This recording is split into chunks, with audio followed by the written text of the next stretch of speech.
दोस्तों आज के इस वीडियो में हम बात करने वाले हैं कि एसडीओ ऑफिसर यानी कि सब डिविजनल ऑफिसर कैसे बनते हैं। दोस्तों एसडीओ जिसका हम उप मंडल अधिकारी के नाम से भी जानते हैं, दोस्तों ये एक विभागीय स्तर यानी कि डिविजनल लेवल का ऑफिसर होता है। तो आज के इस वीडियो में एसडीओ ऑफिसर कैसे बनते हैं, इनका काम क्या होता है, इसके लिए आपके पास योग्यता क्या होनी चाहिए, कौन सा एग्जाम देना पड़ता है, एग्जाम का सिलेबस और एग्जाम पैटर्न कैसा होता है, और लास्ट में आपको ये भी बताएंगे कि एसडीओ ऑफिसर की सैलरी कितनी होती है। तो आज का वीडियो आपके लिए बहुत हेल्पफुल होने वाला है, तो वीडियो को अंत तक जरूर देखें। आइए वीडियो को स्टार्ट करते हैं।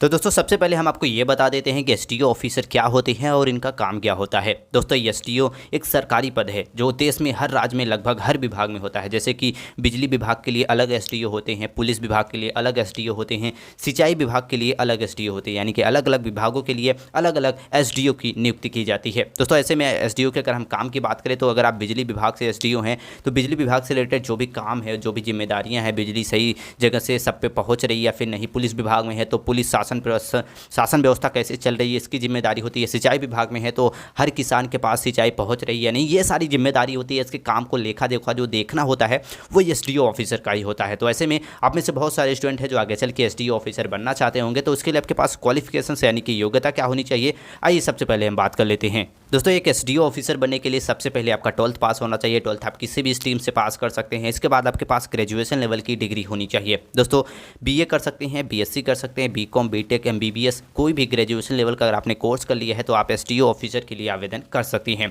दोस्तों इसके लिए जो एज लिमिट होती है वो 21 से 32 वर्ष के बीच में होनी चाहिए। ओबीसी है तो 3 वर्ष और एसटी/एससी कैंडिडेट के लिए 5 वर्ष यहाँ पे आपको छूट भी दिया जाता है।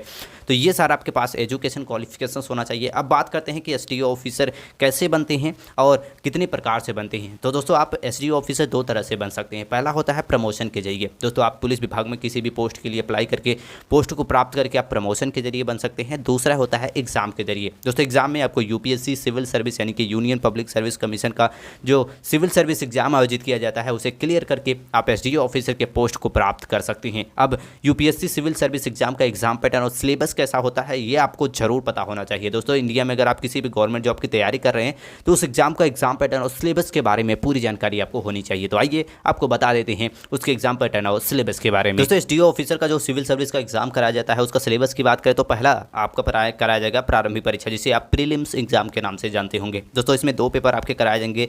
दोनों पेपर आपके 200 मार्क के होंगे और दोनों पेपर को हल करने के लिए 2 घंटे का समय दिया जाता है। ये पेपर जो आपके कराए जाते हैं ऑब्जेक्टिव टाइप क्वेश्चन पूछे जाते हैं और नेगेटिव मार्किंग भी इसमें आपकी की जाती है। तो अच्छे से प्रिपरेशन करके इस एग्जाम को देना होता है।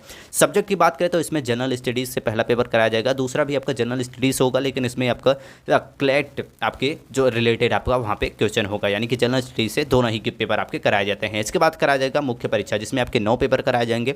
3 पेपर जो होंगे वो 300 मार्क के होंगे और 6 पेपर आपके 250 मार्क के होंगे। तो कौन कौन से 300 मार्क के होते हैं पहले बात कर लेते हैं। तो पहला पेपर जो पेपर ए होता है, जिसे हम इंडियन लैंग्वेज जो भी होते हैं उसमें आपका पेपर कराया जाता है, जैसे हिंदी हो गया या फिर उर्दू हो गया, कोई भी लैंग्वेज आप चूज़ कर सकते हैं। दूसरा होता है आपका इंग्लिश का, दूसरा पेपर जो होता है आपका इंग्लिश का होता है। इसके बाद आता है आपका पेपर 1। दोस्तों जो पेपर ए और पेपर बी होते हैं वो सिर्फ क्वालिफाइंग मार्क होते हैं, यानी कि उन्हें सिर्फ पास करना होता है, उसके मार्क आपको ऐड नहीं किए जाते हैं जब आपका मेरिट लिस्ट बनाया जाता है। अब आते हैं जो मेन एग्जाम होते हैं जिसमें आपके मार्क काउंट किए जाते हैं। उसमें पहला पेपर आता है आपका एसे का, दूसरा पेपर होता है दूसरे से लेकर 5वें तक, यानी कि आपके जो 4 पेपर होते हैं वो जनरल स्टडीज़ से होते हैं, और लास्ट के 6वें और 7वां जो पेपर होता है यानी कि 2 पेपर आपके ऑप्शनल सब्जेक्ट से होते हैं। जो ऑप्शनल सब्जेक्ट आप चूज़ किए रहते हैं उससे रिलेटेड आपके क्वेश्चन पूछे जाते हैं। तो इस प्रकार से होता है आपका मेन एग्जाम का एग्जाम पैटर्न और इसमें सब्जेक्ट से रिलेटेड आपसे क्वेश्चन पूछे जाते हैं। अब बात करते हैं आपका मेन एग्जाम के बाद आपका कराया जाएगा इंटरव्यू, जो कि आपका 100 मार्क का होगा, जिसके लिए आपको 30 से 35 मिनट का आपको वहाँ पे इंटरव्यू लिया जाता है।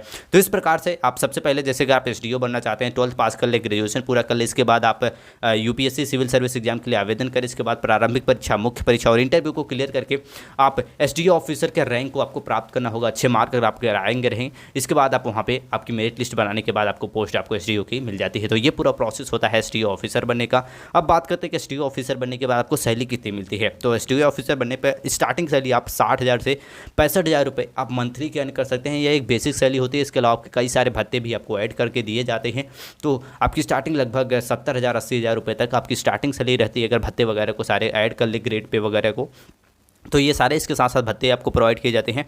दोस्तों आई होप आप समझ गए होंगे कि एसडीओ ऑफिसर कैसे बनते हैं, योग्यता क्या होनी चाहिए, कौन सा एग्जाम देना पड़ता है, एग्जाम का सिलेबस क्या होता है, इनको सैलरी कितनी मिलती है। आई होप ये वीडियो आपको हेल्पफुल लगा होगा। ऐसी जानकारी के लिए चैनल को लाइक और सब्सक्राइब जरूर कर ले। मिलते हैं नेक्स्ट वीडियो में, तब तक के लिए जय हिंद।